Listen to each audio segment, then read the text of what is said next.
Well, hello again, and welcome to the DMZ America podcast. It is Thursday, January 18th, 2024.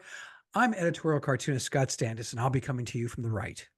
And I'm editorial cartoonist Ted Rall. And this one time I'll be coming to you from the left. Well, until we start bombing, until, New York starts bombing Alabama, which doesn't seem to be that far-fetched at this stage. You know it's coming the other way. It has before, and it's so funny. There are bumper stickers down here in Alabama where I live that say, North 1, South 0, halftime. That's fucking great. Yeah, it's however, it's like, I don't know. What's funny is if there was a rematch, I'm not sure that the South has really fixed its primary the reasons that it lost, right? I mean, is the South must be still less industrial than the North. Oh no, I think we're today. More. A lot of the plants came south. We in Alabama, we have a Honda plant. Right. We have Honda, Mercedes, Hyundai, and Honda plants. Well, you have now. Honda's the main one's in Ohio. Okay, but we got one of them too. So right. Okay. So that's a push. But you guys have like what? You guys have Nissan and Tennessee is Nissan, I think. Yeah, Tennessee, but I'm just saying Alabama specifically. We have Mercedes, which is, Nazis coming to the South. Wonder what the attraction could possibly have been. Yeah, can't imagine. But here's the thing, Ted. Let me put this to you this way. I mean, now versus the 1860s, would anyone give their life to defend Toledo? Truly? As in the Holy Toledo thing? Yeah, just to defend Dayton.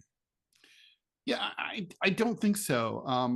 It's like you can have it. You can have it. It's one of the best reviews I ever read was in Lonely Planet Guide for God, what was the town that what's her name was from? Joan of Arc, Orleans. She was from Orleans, and she was near Orleans, and she led a glorious battle that involved a lot of sacrifice to recapture Orleans from the British. And anyway, so the guidebook that introduces Orleans says, describes that episode, and it says, it is doubtful that she would go to that effort today.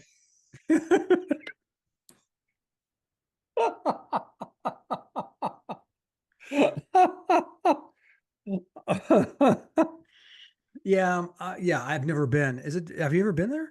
I have been, and I will say that my then ex-wife and I walked in. We had an interracial marriage, and we walked into a bar, and we were immediately felt very much like we had walked into an Alabama shit kicker bar, like right before the Clavern was meeting. It was full of National Front type of Jean-Marie Le Pen types. Goodness. And it was like, but then I was like, we're New Yorkers, fuck them. We sat down and had a drink. Well, I mean, the world is exploding. Just before we started recording, I mentioned to Ted that I'd heard just a few hours ago, and I need Ted to give me some clarification here, that Pakistan has dropped some bombs on Iran. The United States, of course, and its ally Britain is dropping bombs on Houthis in Yemen. Obviously Gaza is still doing what Gaza is doing, and so is the West Bank, as is the southern border between of Lebanon with Israel. So yeah, the whole place is blowing up, man. It's blowing up. So and of course the United States also got their troops got attacked by friends of Iran, and now we're bombing them back. And now where's this? Okay, first and foremost, let's start with Pakistan. The freshest bombing. Pakistan bombs Iran. What caused it, and what? I mean, this to the American mind, who doesn't pay much attention, and I consider myself one of them. What the fuck, Ted? What's happening? So first of all, sorry, I'm waiting for a call from my broker. I'm moving all my stock over to defense contracting. Smart, Boeing, Northrop Grumman. Yeah, who's making the drones? Because that's Oh, everyone makes drones now. Yeah, Boeing, everybody. As long as the door doesn't blow out, it's all good fun. So yeah, so let me explain. So this is a good analogy, I think. So some Americans, at least people who are sophisticated enough to listen to the DMZ America podcast, may be familiar with the situation in Kurdistan, right? So Kurdistan, the Kurds were fucked over at the end of World War I. They were promised their own country. And that would have basically taken a bit of what is today Iraq and a bit of what is today Turkey. And so what happened is during the sort of after the post-US invasion of Iraq, the Kurds revolted and they carved away their own sort of like de facto little heartland in northern Iraq, which is now basically Kurdistan. There are also their countrymen, their fellow tribesmen, the Kurds, are also across the border in Turkey. In Turkey, however, they're just like random people. They don't have like any territory that is their own. They don't have any autonomy. And in fact, they're cracked down upon, and their party is considered a terrorist organization by the Turkish government. So they're kind of an oppressed minority. In Iraq, they were an oppressed minority under Saddam. Once Saddam was toppled under the US, they were able to take advantage of the chaos in the civil war in Iraq to basically carve out their little homeland. And now Kurdistan is sort of de facto an autonomous zone. It's de facto a country. It has its own currency, government, stamps, the whole 9 yards. So basically, but still, the settled status of the Kurds is that they are a people who are effectively stateless, who spread over a border. Similar situation in Afghanistan. The Pashtun people are divided by something called the Durand Line. And half of them are on the Afghan side, the other half are on the Pakistani side. There's dreams of creating a greater Pashtunistan. And that's kind of like been part of the reason that, you hear about the Afghan Taliban, the Pakistani Taliban. That's basically Pashtun people on both sides of the border. That's why they call it State Department people. Old hands call it AFPAC, because Afghanistan and Pakistan are kind of so similar and their politics are so intertwined. That border is artificial, the Durand Line that was drawn by a British cartographer. Now, let's move to Baluchistan. Baluchistan is... now you're just making words up. So the Balochis, Baluchi, these are... You're not kidding. No, not at all. All right. The Baluch, this whole thing that like John Belushi. I'm getting to the point here. The Baluchis are not to be confused with John Belushi and Samurai Delicatessen. That was different. This is the Baluchis live in. They do not have a homeland, but they aspire to have their own country. And they live across the border. Part of them live in Pakistan, and part of them live on the other side of the border in Iran. So basically, there's ethnic enclaves. Unlike the Kurds, there's no autonomy whatsoever. Now, the Baluchis are a martial people. They definitely are, they're aggressive. They have national pride. They want their own country. And there is an independence movement on both sides of the border where they're agitating for independence, both from Iran and from Pakistan, together and separately. That's kind of where this all starts. So this latest episode began about 48 hours ago when the Iranians launched a missile attack against what they said was a terrorist group. In other words, a radical group within the Baluchi section of Pakistan. The Pakistanis decided to retaliate, but they didn't retaliate against what I would call, it's Iran proper, of course, but they retaliated against the Baluchi section of Iran. I mean, a cynic might look at this and say, well, kind of like maybe you guys are just working on this mopping up operation together. It's like a crisscross situation, like throw mama from the train, like I kill someone you want me to kill, you kill someone I want you to kill. And so it's a little bit like that. But I don't think it worked. I don't think that's really what happened. I really think the dynamic here is Iran right now is a big swinging dick in the Middle East. US foreign policy, as usual, has had the exact opposite 180-degree effect of its intent. The intent of U.S. policy since the revolution has been to isolate Iran, control, keep it completely economically wounded, militarily gelded, impossible. Even though it's the natural cultural and military leader, economic powerhouse of the Middle East, it's the biggest country. It has thousands of years of civilization. But the point is that what has happened here is that the Israeli attack on Gaza has greatly emboldened and increased the prestige of the Iranians. The Iranians' biggest problem was never the US. The Iranians' biggest problem was that they were Shia. And in a world that is full of Sunni countries, they're the only Shia majority country in the world. There's tons of Sunni majority countries. There's not only one Shia one. And so it was always hard for the Iranians to get any other Muslim countries to join them in any kind of endeavor because they were Shia. The Sunni Shia divide goes back 1,300 years. But this time, the Iranians have been carefully over the decades cultivating their proxies throughout the Middle East, Hamas being one of them. And so when Hamas attacked Israel on October 7th, a lot of Muslims, and not just Palestinians, looked at that and said, look at that, man. They got one on the scoreboard. For once, it's not us getting our asses kicked. For once, it's the Israelis getting their asses kicked. That never happens.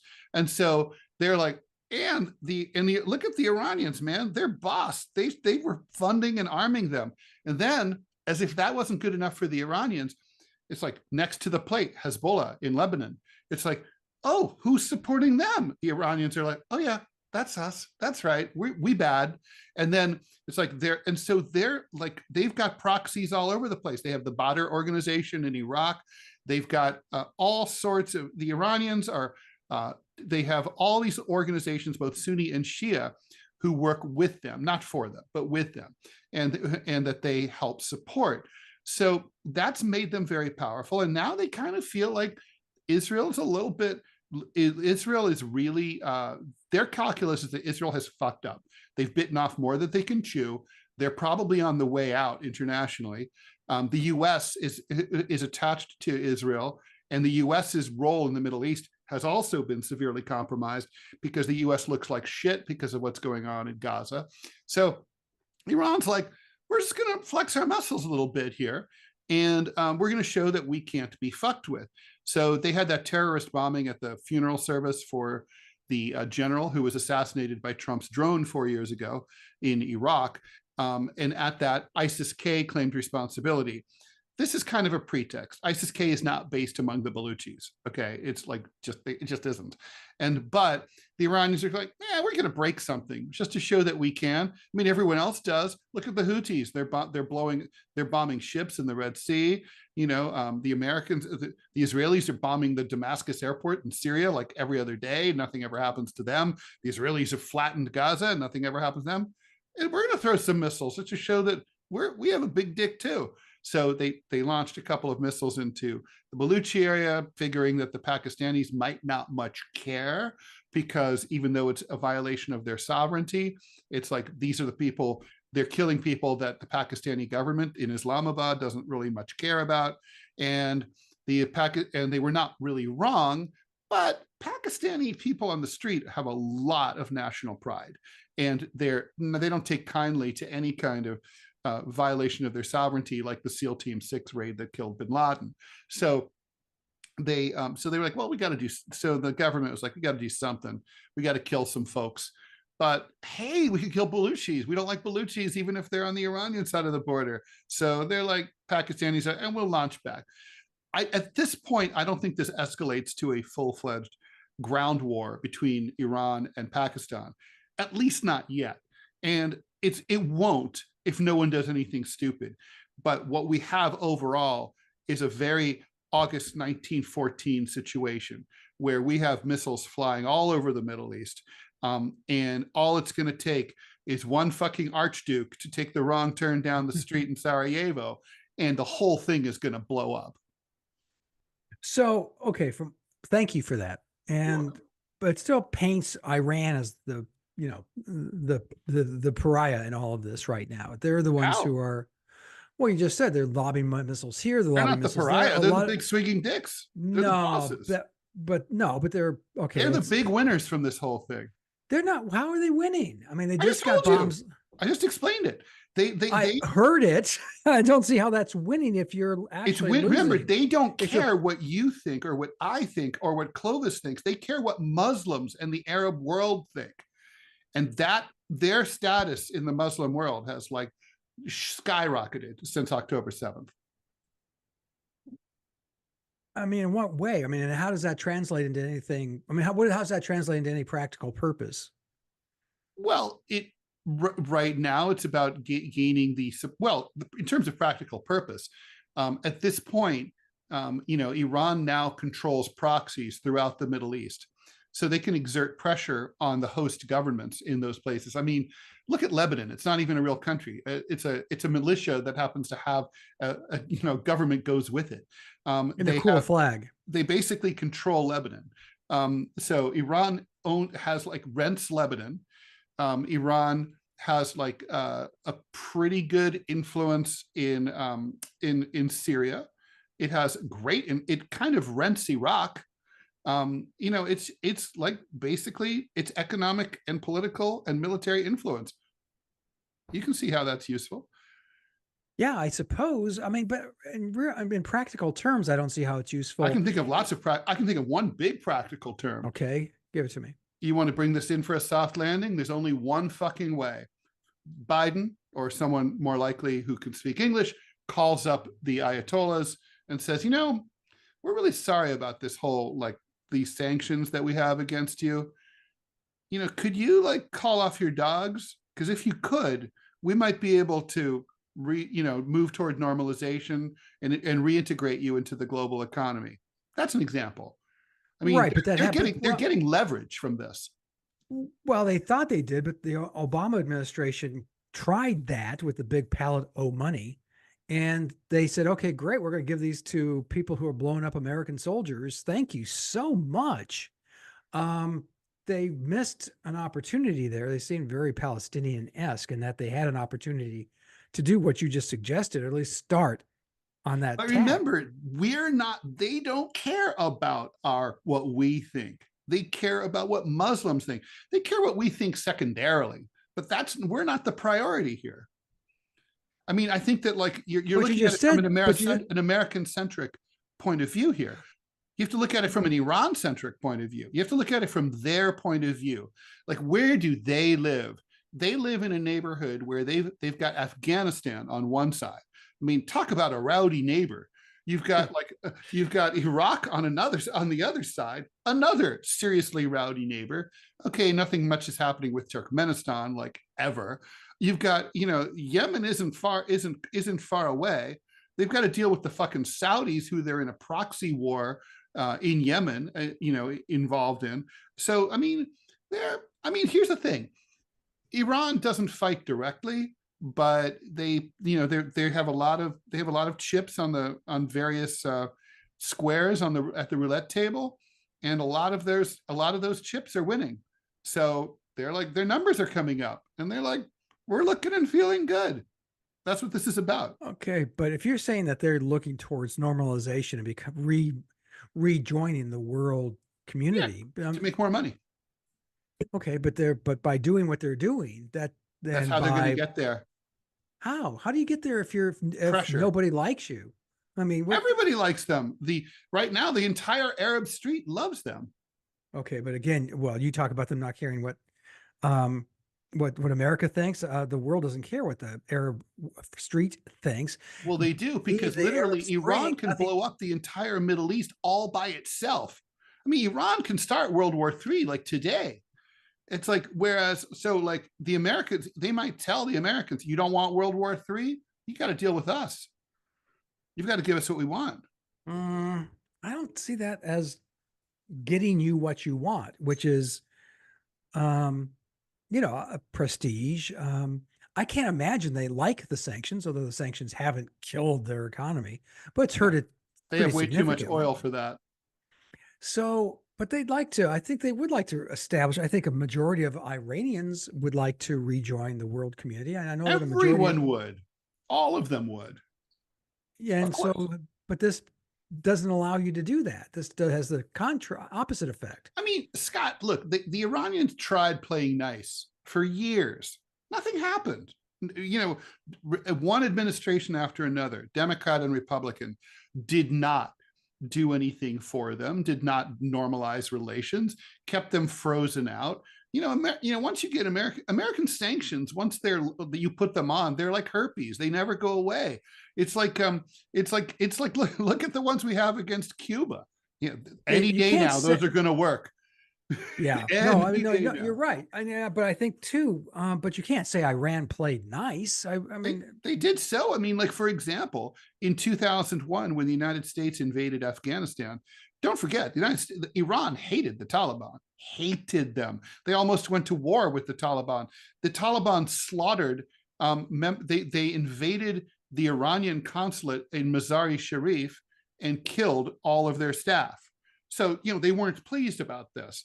And so they almost went to war against Afghanistan. And so when the US went to war against the Taliban, Iran was delighted. And they sent a message to Washington, like, anything we can do to help, you just let us know. And they did all sorts of goodwill stuff. They sent the CIA all of their intel on the Taliban. And when at one point a U.S. fighter jet was I don't think it was shot down. I think it had mechanical problems and it crash landed in Western Afghanistan near the Iranian border. The Iranians swept in with commandos, rescued the pilot, as well as all the key data and recorders and everything. And as a goodwill gesture, promptly returned the pilot and all the stuff that they could have taken from the plane to the United States to say, we're trying to do you a solid here. We're trying to show you we want to work together. But the Bush administration was like, thanks, and didn't follow up. So they have done stuff like this stuff. There have been numerous incidents over the years where the Iranians have tried to make nice with the US. And let's not forget, it was always the US that was wrong in that relationship. I mean, the US sicked Saddam Hussein against Iran in the Iran-Iraq War from 1980 to 1986, and so on.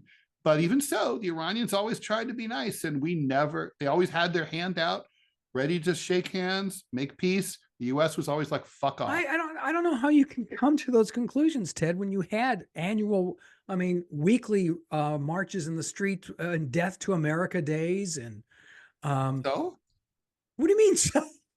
I don't understand. I don't understand your point. That's just like, okay, I mean, they can no more control that than the US could control John McCain saying bomb, bomb, bomb Iran. I mean, that's domestic garbage. But the point is, at the highest levels, the Iranian government has always wanted to have normalized relations with the US, and the US has always slapped them in the face. I don't see. I'm trying to think of what the hell you're talking about.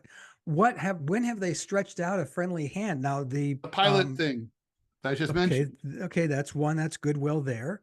And the Obama administration obviously extended a hand, and it blew back on them in a big bad way. I don't see what the Iranians did wrong there. Look, the U.S. is constantly they killed American soldiers. I would start with that. Killing an American where? In Iraq. There are proxies in Iraq. They're not supposed to be there. Ted, it doesn't matter then. You can't say that, yeah, you're not supposed to be there. Oh, come on. That is ridiculous. That's ridiculous. It's like, okay, so Iran has a proxy army. They have the Badrs and other people in militias in Iraq. The U.S. goes over there to invade halfway around the world where they have no business being. And so some of their proxies killed some of our proxies. So, I mean, proxies. These are American soldiers. These are citizens of the United States. Illegally invading in a place that they have no business being, and there's no like UN mandate or anything. I don't know. It's like, that is the US going to pick a fight. That is ridiculous. You know what that's analogous to? That is like Iran sends troops to Mexico, invades Mexico, and then US-backed Mexican militias kill Iranian soldiers, and the Iranians say, how dare you? I mean, Yeah, I mean that's but then we're like, why are you Iranian fucks in Mexico right near our border, assholes? And that's what the Iranians are saying. Why are you right near our border, fucks?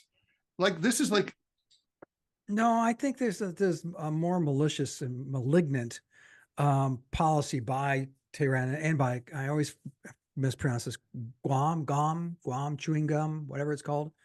The place where the Gum, where the Ayatollah lives. And these are, I mean, these were targeting American soldiers to kill Americans, just to show, what happens to infidels when they're in the wrong place at the wrong time. And we can debate Iraq, and you and I agree on how stupid the invasion was, but by turns, no, I mean, there should be Pax Romana. I mean, I truly believe that you are an American citizen. You are protected by the might of the United States. And if anyone fucks with you anywhere on the planet, we will come down on you like a hammer. And you can have that attitude, but it's like no one else buys in. Well, that's your call. That's up to you. Then they get bombed. But now, what is Iran? I mean, in all seriousness, I mean, Iran bombing everybody. I honestly don't see. And like I said, maybe you're right. Maybe they're not looking to impress the international community. They're looking to impress the Arab street, which doesn't get you a hell of a lot most times. I mean, let's face it. I'm thinking of the Arab Spring, which was started with great optimism and ended pretty much the way most of us thought it would, which is with tanks and troops and and bullets. Yeah. So in no small part thanks to the Obama administration that backed up General al-Sisi's military coup against the uprising, the rebellion against Mubarak, right, the dictator of Egypt, in Tahrir Square and all that. I mean, the Egypt was on its way to possibly having a democracy, and Obama decided, like, yeah, we're not going to let you do that. Now, what administration backed the coup in Ukraine? Which one? Well, the 2014 coup. Yeah. That was Obama. Obama liked his coups. He also backed the coup against the democratically elected leader of Honduras, and also what could go wrong there? That turned out great in Venezuela. Yeah, no, Honduras is stable, like rock solid these days. Never better. It's as people say, it's a ransom-based economy now. Yeah, beautiful. At least it's not biting us in the ass in any way, so it doesn't matter. No blowback there. None. There's no repercussions. I mean, there never what are. Could go wrong? Great. What could possibly go wrong? So what happens going forward? I mean, this exchange now, Pakistan is a nuclear power. Iran is soon to be a nuclear power. Well, Iran could be anytime they want to be. That's not easy. It's not as easy as it used to be. It's not an easy thing to do. So what, I'm trying to think, what's the law, but let's focus on Pakistan, Iran first, and then go to work down the list. But is everyone happy now? You lob missiles at us. We lob missiles at you. Okay. For now, I think that will hopefully lie. Look, I think cool heads generally prevail in Islamabad and in Tehran. And so there's, they probably will decide to both stand down at this point, but that could change in a second, in a heartbeat. Now, let me ask you this. But Iran doesn't really have beef with Pakistan. So that's why it's a little unusual. I was going to ask you, is there the kind of bad blood that, say, between like Pakistan has with India, for instance? Oh, no, not at all. No, India, no. Pakistan's never gone to war with India. I mean, Iran's never gone to war with Pakistan. They have gone to war with India 3 times, 4 if you count it differently, and with China over Kashmir. Yeah, I was going to say, yeah, Pakistan has gone to war with China. I know that. So there isn't really. They don't really have beef. It's been generically, they don't have a huge border, either. So, most of that border is Afghanistan, that on that side. So it's really the Balochi thing is kind of like this little corner. It's not I suspect this will be a tempest in a teapot, and we're going to look back and think, no big deal. Now, look, Iran is not like really a militarily expansionist country. Historically, the last time it was, you have to go back to the Middle Ages. It's just, they haven't really been, if anything, they've been contracting since last like 700 years. So, it's when you look at historical Persia, which extended all the way out to what is today Tajikistan under the Sogdian Empire, it's just there's no comparison.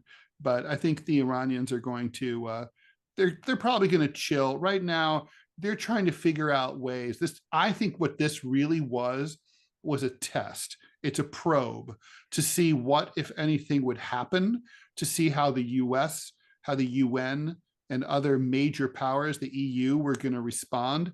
Like, are they going to care? Can we get into the occasional? The US is already in the missile strike business. They bomb whoever the fuck they want, whenever the fuck they want, and they get away with it. Can we just start doing that too?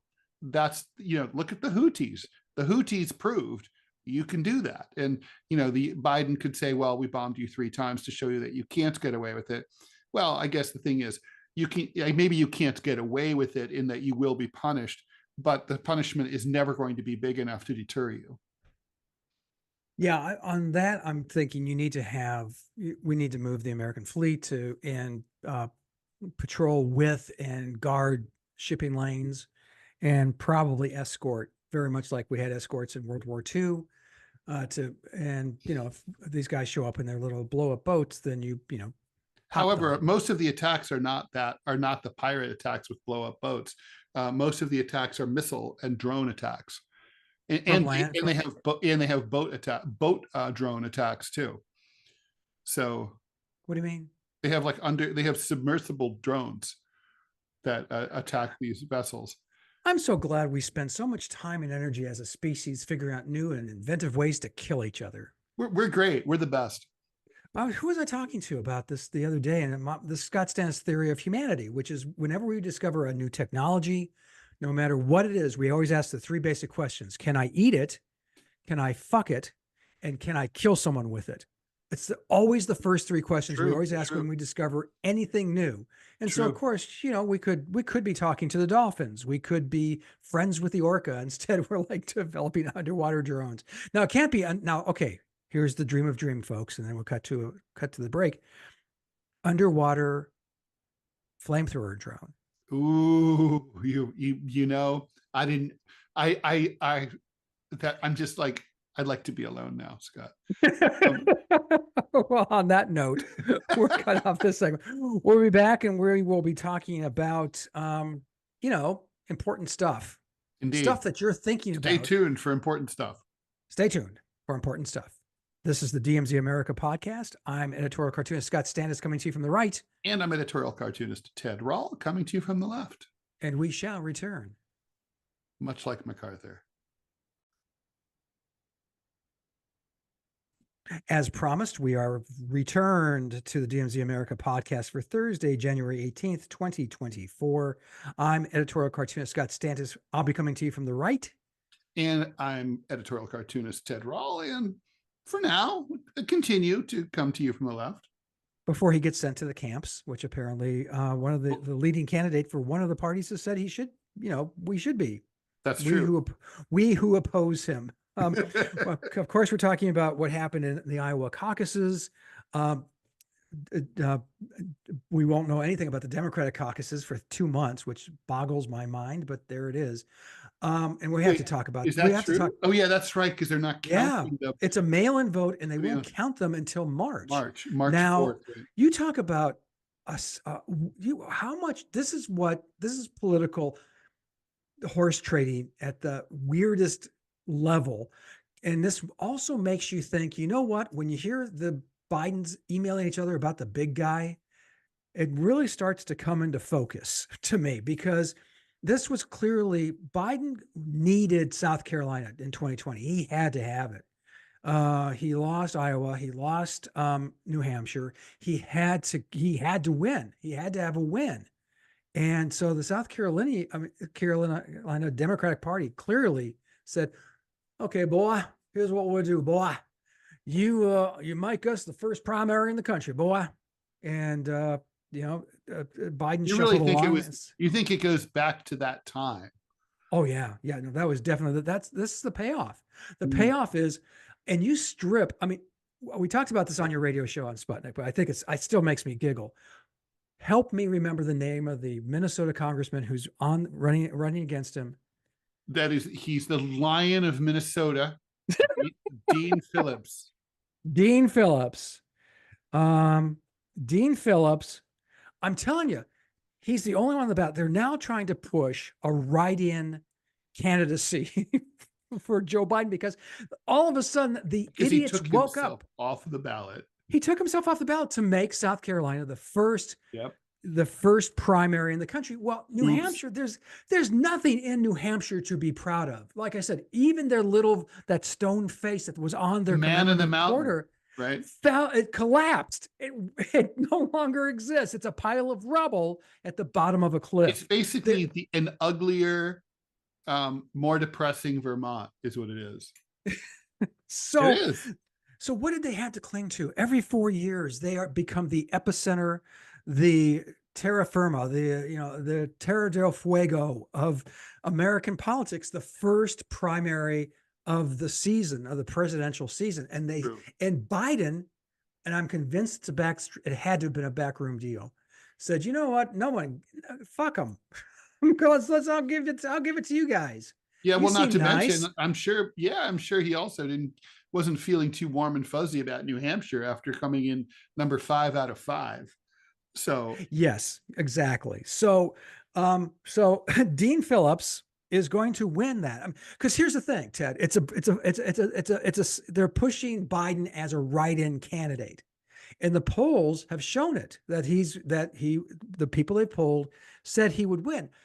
But you only go out and vote write-in candidate for a passionate cause. I mean, Bernie, who wasn't write-in, but he was that kind of caliber uprising.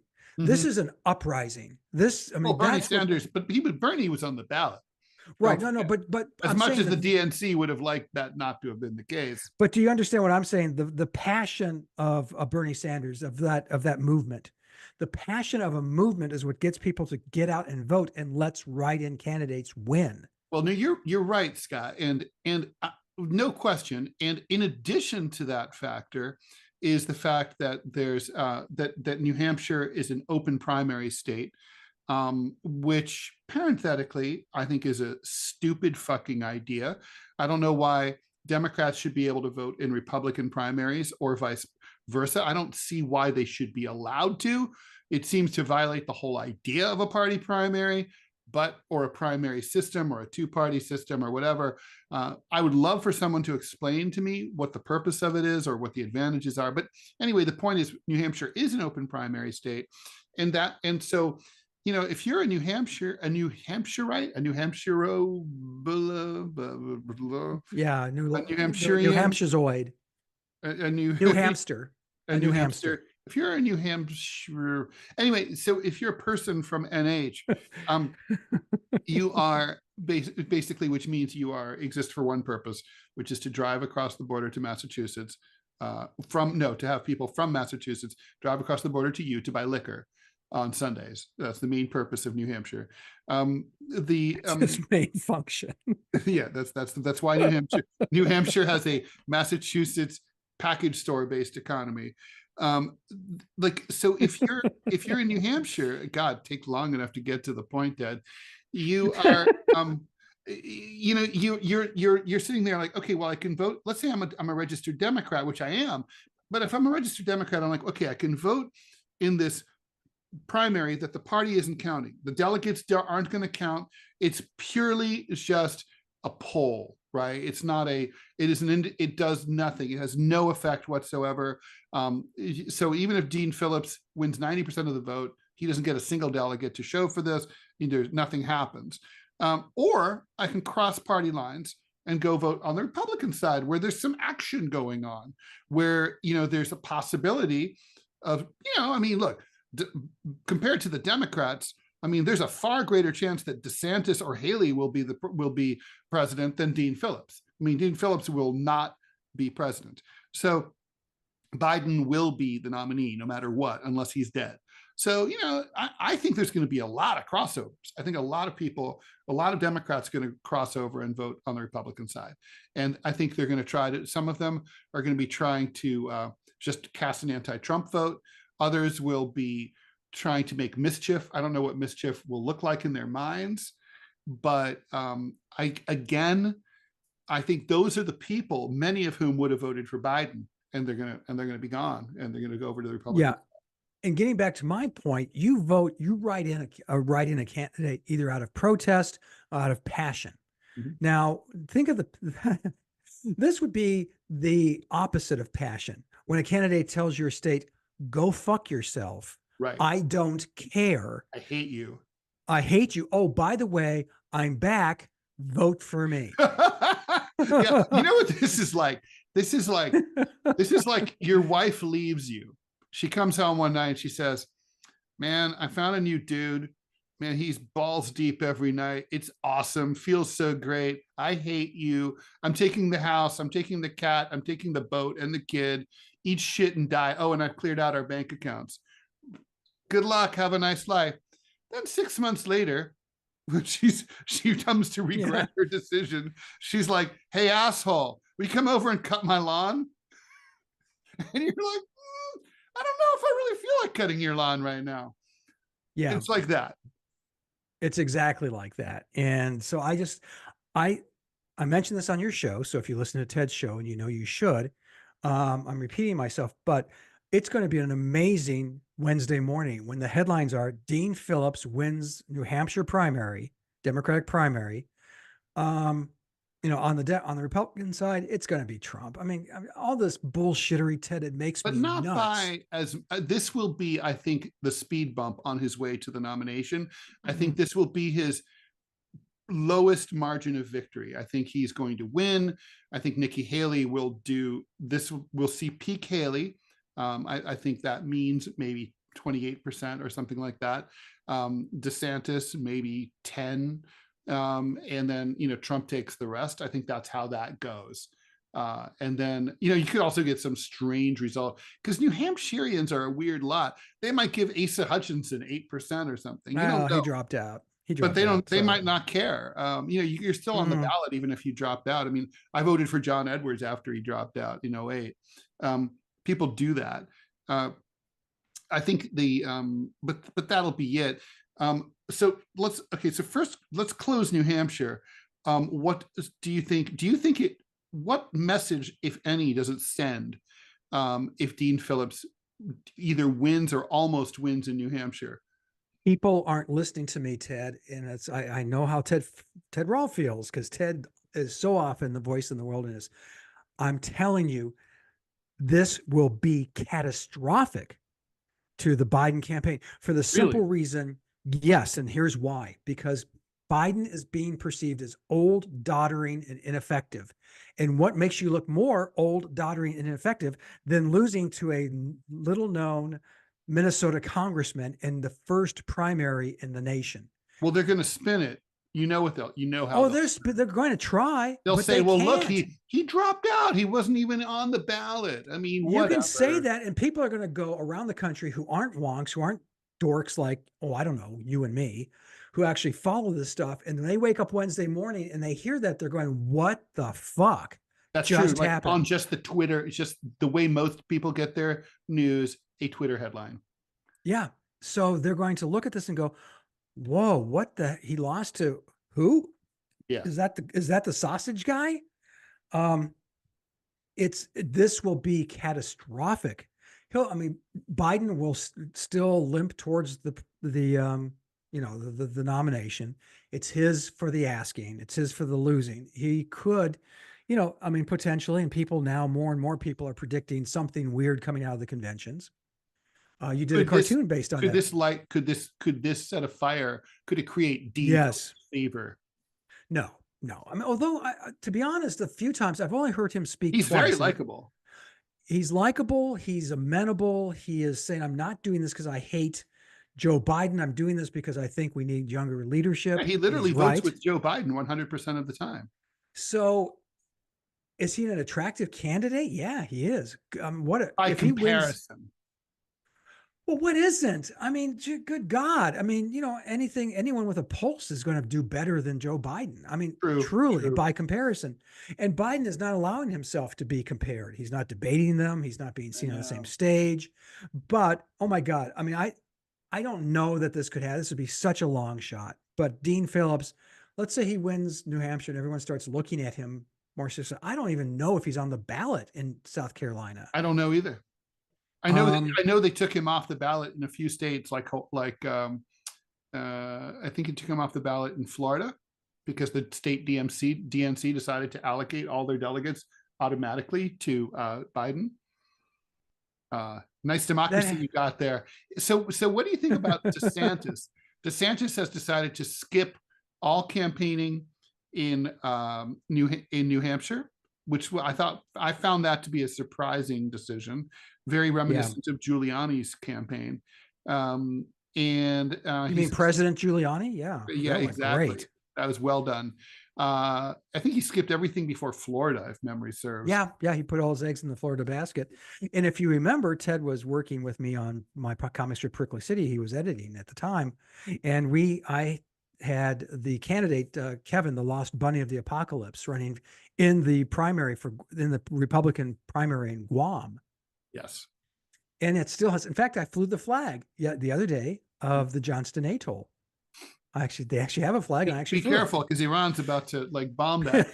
But so what about so he's going straight to South Carolina. Obviously, that's Nikki Haley's home state. The two of them are fighting for second place.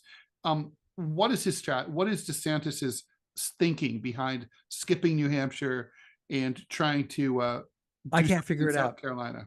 I honestly can't figure it out. I thought the DeSantis campaign has been a disaster from the beginning. His strengths lie, his example he should have looked at is Richard Nixon, 1968. And that is, I'm not likable. I don't have charm. I'm incredibly competent. And that's what Nixon ran on in 68. His knowledge was extremely deep on most of the issues. You go to Florida. Florida is a remarkably well-run state. Nixon was also willing to commit treason by making a secret deal with North Vietnam. You're talking about 72. 68. You don't know about that? Oh yeah, we should talk about that offline, but I'll send you links. Yeah, right. he made he committed a sort of Iran-Contra cake kind of thing in 1968 where he sent an emissary to the North and said hey, you might like me to be the, and so they asked the North Vietnamese to send signals to the electorate about who they would be more likely to make peace with, and they basically let it be known that it was Nixon. And then some voters were affected by that. There are a lot of people who think that Richard Nixon was a traitor because of that. Well, okay, whatever the case may be, I think getting back to DeSantis, and I think blowing off New Hampshire is a massive mistake on his part. I think he could have, if he's looking for second place, he came in second in Iowa. It's very weird. Nikki Haley's acting like she came in second. Yeah, it's very strange. And it was close, obviously, but so what? Southerners don't usually do well in New Hampshire, though, right? I mean, so I can't. Clinton won, or he's not a real Southerner. Arkansas? That's not the deep South. I know it was a Confederate state, but I mean, it's the South, but it's not. Mississippi. It ain't. It's not. It's not Florida. No. Well, Florida. I never. What's weird? I always jars me to think of Florida as a Southern state, because I know it is, and I know it's seceded. I know, but it just doesn't seem like it. And I think that's because there's so many. In Miami, it doesn't seem like it, but well, any of it. I mean, but anyway. So I think you and I agree. DeSantis skipping New Hampshire is a huge mistake. Putting all your eggs in South Carolina, which is weird given that is obviously Nikki Haley's backyard. I think I'm going to go out on a limb and say I think he'll actually do better than she will in South Carolina. South Carolina. And that would be incredibly embarrassing to her. And her campaign ends there. I mean, let's face it. I think her campaign ends there no matter what. Well, unless she wins it, which would be stunning. She won't. No, she won't. I mean, like, I mean, I've driven across South Carolina recently, and it is Trump country to its marrow. I mean, there is just no, I cannot conceive of a way that she could win it. I know that she was a popular governor. She was a two-term governor of the state, But it's been a but while too. Let's not it's been a forget while. that. Yeah, it's been a while. It has. So, all righty, why don't we tie this up into a neat little bow, and we'll be back and for another and final segment of the DMZ America podcast for Thursday, January 18th, 2024. I'm Scott Stantis, editorial cartoonist, coming to you from the right. And I'm editorial cartoonist Ted Rall, coming to you from the left. And as promised, we are back, unlike the news industry. See what I did there? Yes. Another news organization, another report has come out that the LA Times is hemorrhaging money, and the Washington So Post sad. is hemorrhaging. So I know, sad. I know, I weep Ted. for them, for my former comrades who were always there for me in my struggles. They were so loyal. They were I love brothers in you. arms. I love you. See you on the unemployment line, fuckers. You may want to look up Ted Rall, comma, Los Angeles Times. There's no love lost there. Dr. Pat Shung, Soon Xiong. thank you, who made his money by denying drugs to cancer patients. Breast cancer patients in particular, Yeah, who are yeah. the most reprehensible of all cancer patients. Yes, of all of They're the always cancer, the people that, at least that's what Dr. Pat seems to think. so uncool to have breast cancers.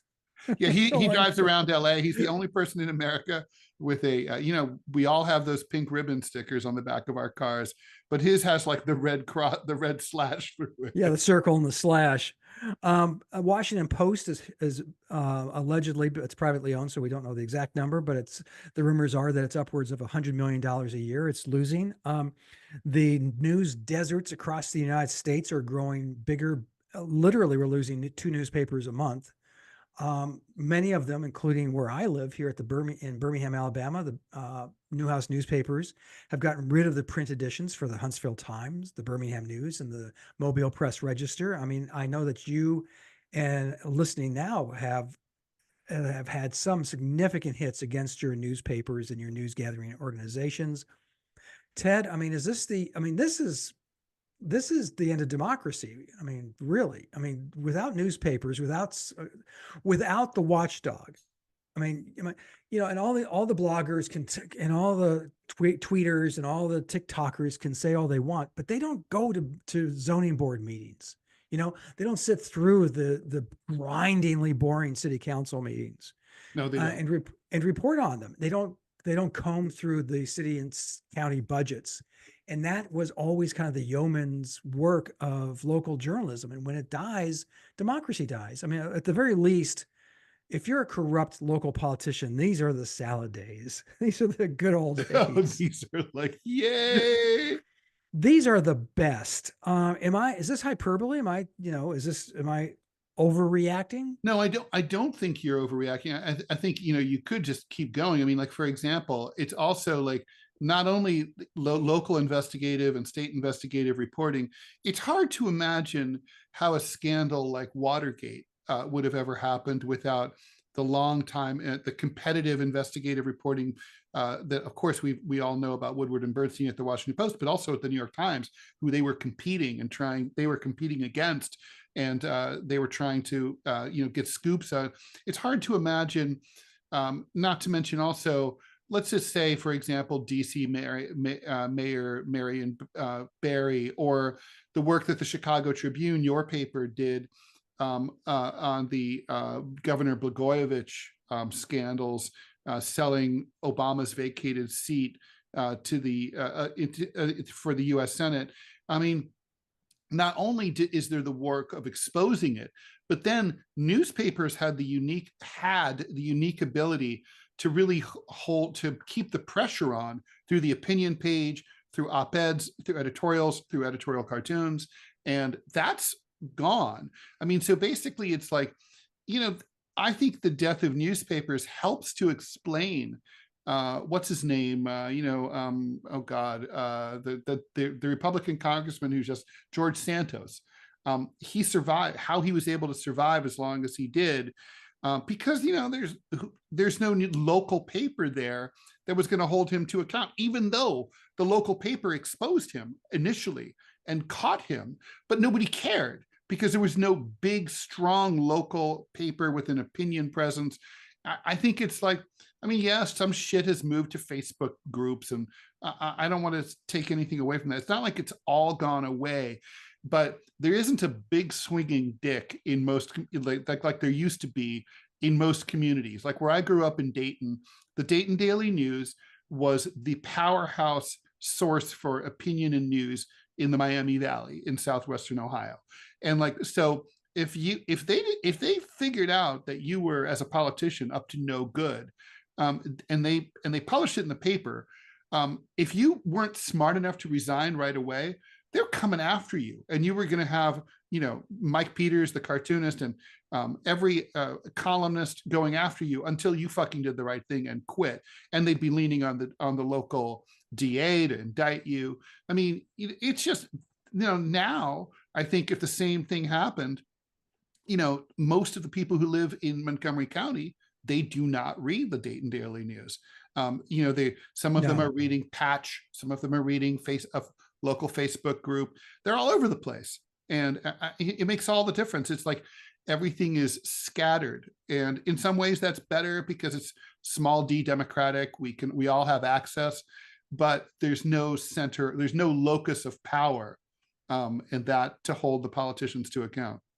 Well, and let's also follow up on television and radio. When I came into the business, and I'm going to sound like the old man I am, radio stations really had news departments. That, in fact, well, they were often owned by the same company that owned the local paper, too. Well, certainly WGN, which means world's greatest newspaper, is a talk radio in Chicago, as well as the television station there, which had a national footprint, which it decided to get rid of. God knows why. Wouldn't want but that. Anyway, so the radio and television, they had newsrooms. I mean, and so the number one source of news for most Americans remains the evening news. Problem with that is, I don't think that's true. I think the number one source. No, it is. I think I thought it was like Twitter feed. No. It still remains for most Americans. Don't forget, there's still a crap ton of old people Americans, and we sit down for dinner and we turn on the evening news. The local news stations have you think your newspaper has been eviscerated?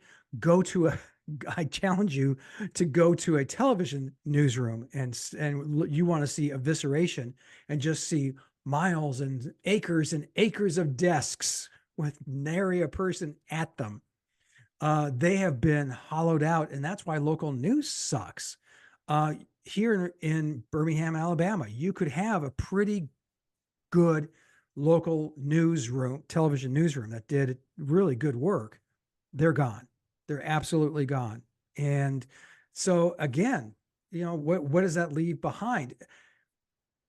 A lot of the Trumpites, a lot of the the MAGA Nation people are celebrating this. It's not a good thing. It truly is not. Is there bias in the news coverage? There is now. It's worse than ever. Why? Because the people didn't support it, which means it didn't have the money, which means it couldn't have the staff to actually vet, news stories to strip out the bias that I think, and oftentimes the reporters may have towards their subject. So now you're having reporters literally post stories to the newspaper, the news site, directly from their phones. I mean, so there's no vetting, there's no editing, there's no nothing. So, and in addition, you see typos that are egregious. I mean, here's how bad the typos are, Ted. I can see them. and I edit you sometimes. Yes. And so I know. Ted knows I am the worst speller. Oh my God, Scott, we got to talk about this. I've never talked to you about this offline, but man, when you post this podcast, holy shit, you got to proofread. Like I do. I mean, do you use a human to proofread it, or? Well, I use myself. I like to think I'm human. Yeah, you might want to have the wife take a look at that. Is it that? It's execrable, man. It's like D. It's like D-. It's like a disaster. I always have to go in and fix up half of everything. This is Ted's mother coming through. Ted's mother was teacher of the year in Ohio. So you know, okay, no, okay, yeah, that's possible. I try to do my best. I do, but okay, yeah, I'm a terrible. That's how bad the spelling has gotten in newspapers. Though if I can see it, that means literate people can actually see it. That's true. Are you looking up like, an exam? I see you. I can see you looking at your screen. Are you looking up my mistakes? Yeah. However, I realize I always fix them, so I can't really like prove it. Okay. Yeah. All right. Well, thank you for fixing it. I think you should give me this one. No, I'm not. I'm just like it looks okay to me, and I actually go over it more than once. Okay. Wow. No. Don't wow me. Come on. Wow. Oh my God. Like, what the fuck? Wow. No, okay. but it's like, all right. I'm not going to get into detail here. Like, anyway. Thank you for not doing that. I appreciate a lot of it's weird because look, a lot of super smart people can't spell for shit, and you're one of them. My father was one of them too. I don't really get it, but also Well, I was a geek, so. No, you are. I mean, and you're a good editor, so thank you. And I do thank you for going in and fixing what mistakes I make. So thank you. And honestly, I don't care at all. So all that being said, we are in terror. I mean, so what's the first, what are among the first thing that the newspapers jettisoned? I mean, they didn't last very, and that's the editorial cartoonists, the one area where people genuinely liked it. I don't know how far into the weeds we want to go, Ted, but yeah. If I may just say that, editors, to this day, a multi-billion-dollar industry is dying. It'll be dead. I mean, literally dead within the next few years. Well, it'll be I think what it's going to be is an industry that used to have thousands of papers and dozens of major players, hundreds of major players at one point. And I think it's going to have, there's going to be 10 major players. And they're, so like the Washington Post isn't going anywhere. Even though Jeff Bezos can afford to lose $100 million a year. Yeah, but he doesn't want to. That's how billionaires make money, is they make money. They don't lose money. Well, that's true. I mean, look, Scott, this is a question I've really been wanting to ask you, because whenever I think this, I read about this topic, I'm always like, Scott, you've worked at many newspapers, and so you've seen this. And in this article that kind of prompted this particular discussion here, there was a quote from someone who said, when you look at like CNN.com, they look at like websites that are just news only, and no one there uses the word digital, and that tells you everything you need to know, because it's so obvious. Like digital, but there's no non-digital. I mean, it's it just is, and so but Scott, here's the thing. So Jeff Bezos, not an idiot, okay, absolutely revolutionized retail consumerism, transformed the economy, arguably reshaped the brick and mortar stores and gutted them. And like absolutely has changed the way even that we store data, the way that the Amazon, the cloud, they own the cloud. Amazon is the cloud. They're a major streaming service. He's not a fucking idiot in any way other than his taste in women. So like the thing is, his girlfriend, like the first wife was better. Anyway, the point is, Bezos, he takes over the Washington Post. How come he didn't do anything at the Washington Post? I mean, the Washington Post didn't change as a product.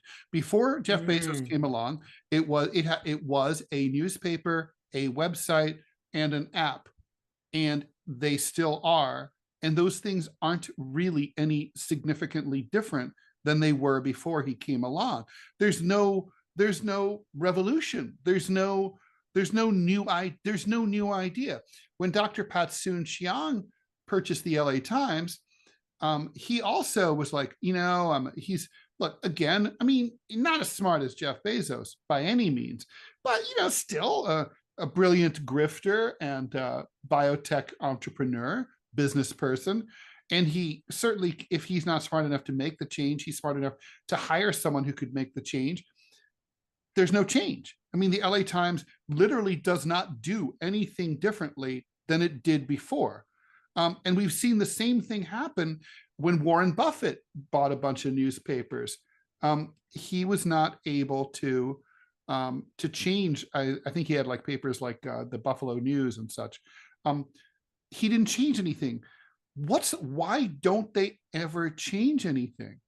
The only thing I can figure, Ted, and I mean, it's a great question, is that the people at the top of newspapers are so intractable that even the owner of the newspaper cannot make them budge from the old paradigms.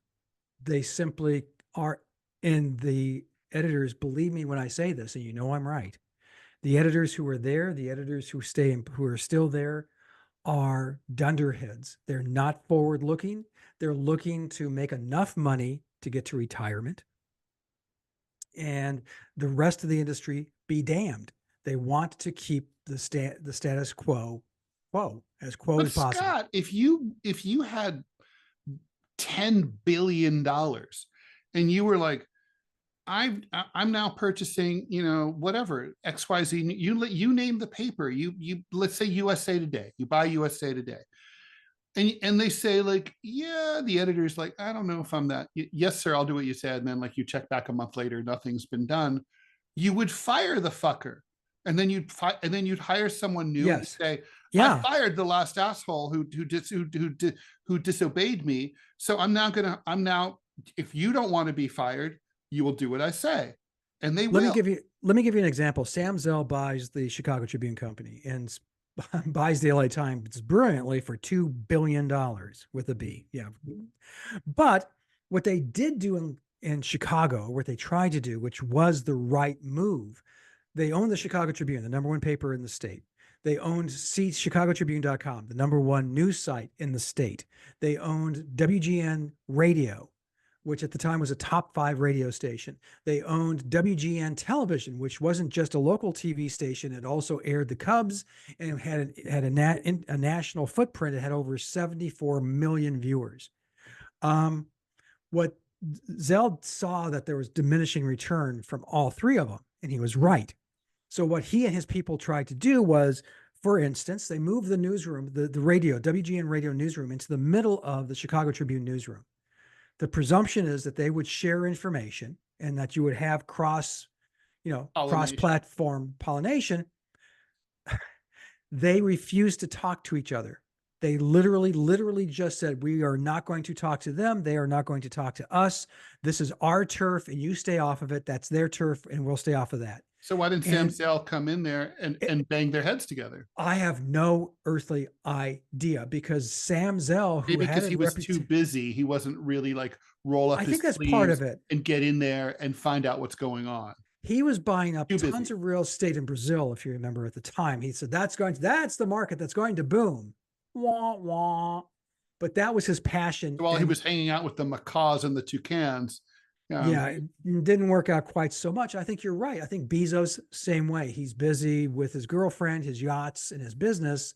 And the Washington Post is something. A side project. Yeah, and look, Dr. Pat doesn't go into the LA Times.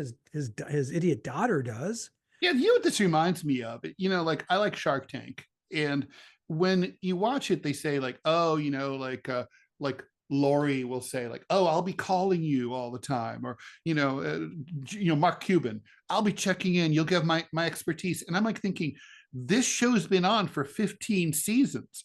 And each of these sharks has probably, invested in hundreds of companies, right? It's like, well, I mean, they're only human beings, right? I mean, I assume Mark Cuban has a family. I mean, he had until recently the Mavericks to run. That was his main project. I mean, I guess the whole thing is that no one person can really do all of these things, and they end up not paying much attention because ultimately, it's like, look, it's like on a lesser level for you and me, Scott. If I have a client that pays me the most gets my most attention. The client Yeah. that pays me the least gets me my least attention.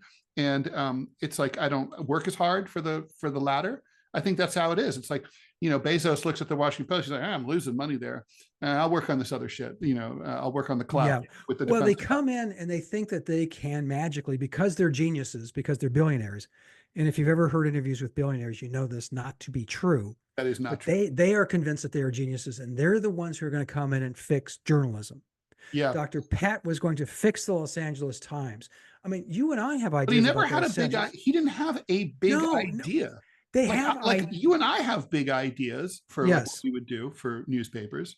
Yeah. And if we had the LA Times, we would do things like partner with Variety or with Hollywood the Reporter. Hollywood Reporter, somehow have some kind of synergy there and have Yeah, the the LA Times do- should be the national media organization for the entertainment business. And yeah, and it's It should be always the Wall shied away Street from Journal of entertainment. it has shied away from that role and that, frankly, that charge. And I was a subscriber back in the 70s. It has always shied away from that. And I, to this day, cannot understand why, other than the owners always had this conceit that they were going to make it the New York Times of the West Coast. And that is, there wasn't a reason to have that, because on the West Coast, you could get the New York Times. So it'd be like in your apartment, Ted, who says, I'm going to be the Ted Rall of this apartment.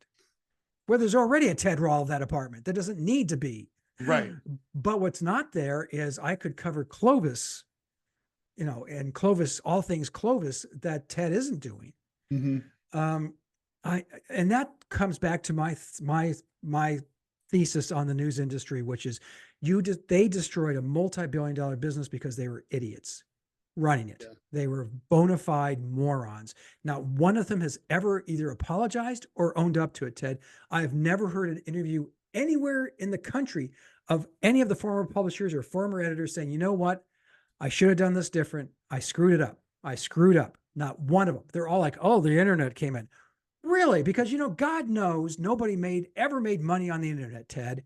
Ever. Not a red cent. Oh, wait.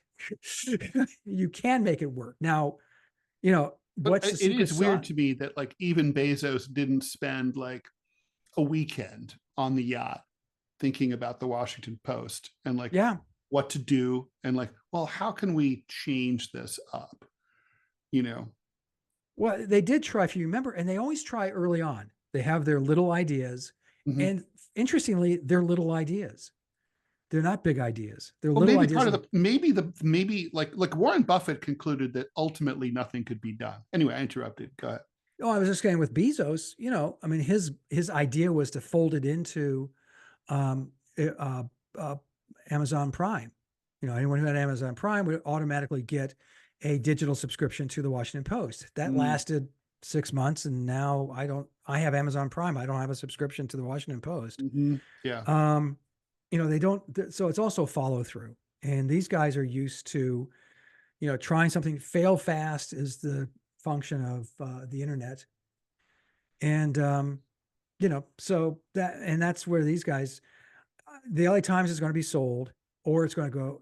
He's just going. I think it's going to close. Yeah, I think it's going to fold. I don't think it can fold. I still think. Here's the thing, Ted. Print still makes money. That's the weirdest thing of all. True. So they're going to go Sunday only. The LA Times, the Washington Post, like you said, you hope it sticks around because it is such a vital component. It's an important paper, but they're fucking up so many ways. I mean, like, how so? Well, first of all, we talked about this. Opinion is like the future, right? I mean, basically, people say they want unbiased news, but they don't. What they really want is opinionated news, right? And I think the heart of a news organization should be a really vibrant town square in the form of a vibrant opinion section. And like the Washington Post doesn't have any let's say Bernie Sanders supporters or anyone to the left of like a Hillary Clinton supporter. They have a bunch of neocons on their op-ed page. It's a good op-ed page, but it's very redundant. It's like one after another who are all the same. It's like, it's weird because the Wall Street Journal, you could say is similar, but that there's more variety. It's like kind of like carefully curated. All the different strains of conservatism are represented there. And that's just not true about the Washington Post. It's like a really deadly boring opinion section, I think. And I think it's hurting them enormously. They could probably beef up the local and regional coverage, because whenever I delve into it, it's really smart. But like the app is like mismanaged. There are articles that have literally been in my feed in the app, like up front on top of the app, the same article for like a month. And I'm like, what's it? Why is this here? I mean, it's not like this was a copyrighted story that, that like changed the world or something. It's just a story. And it's like, it's just poorly run. Yeah. And like that's the New my York Post point. is a mean, crazy organization that really seems to know what they're doing, for example. Yeah. Yeah. And the Times has become like this empire, right? Like they have all the newsletters, like the Wirecutter newsletter that you can pay extra to get more. The New York Times definitely seems to know what they're doing. Yeah. Well, they have some good aggressive leadership, and they actually pay real salaries. Don't forget, I mean, I can remember Chicago Tribune when I first got there in 09, about, I'd say 6 to 10 months into it, we had one of our digital guys was being moved and took a job, and he was our lead digital guy. And, you kind of say, why would you leave? You're the top, you're like 30 and you're the top digital guy at the Chicago Tribune. And it's because the place that was hiring him literally tripled his salary and gave him that's hard to refuse.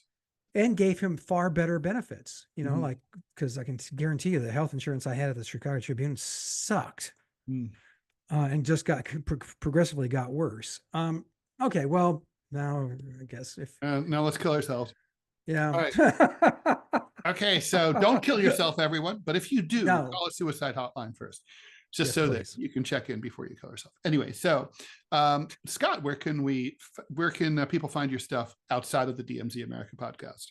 Well, please go to gocomics.com/Scott Stantis for my editorial cartoons, and go to gocomics.com/prickly city to check out my political comic strip. You can go to the chicagotribune.com/opinion and see a gallery of the work I do for them.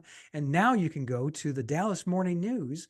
Their URL is dallasnews.com, and check out the work I've started to do for them.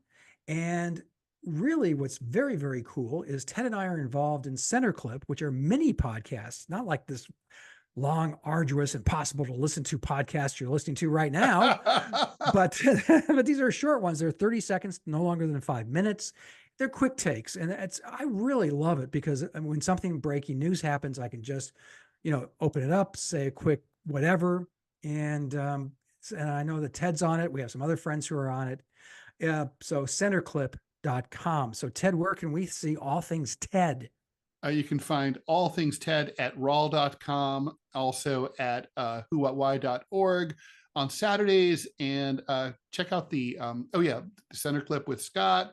And I'm on Counterpoint newsletter from time to time, once in a blue moon. But there's other good cartoons there. And you can used to be Scott, used to be there. We miss you. And then also the radio show Final Countdown is on Radio Sputnik, now on X Spaces. So that's very exciting. And I would say that's probably the best place to find it. The stream there, it's also on Rumble, Monday through Friday, 10 a.m. to 12 noon Eastern, live, but you can watch them not live, in which case Angie and I will be dead, but you'll be able to watch us. Well, don't be dead yet. No, we like having you around. Not dead yet. Okay, that ties things up in a neat little package for us here at the DMZ America podcast. Until next time, we'll see you in the funny papers. Indeed. Bye, everyone. Thanks for listening. Okay, I will now turn this off.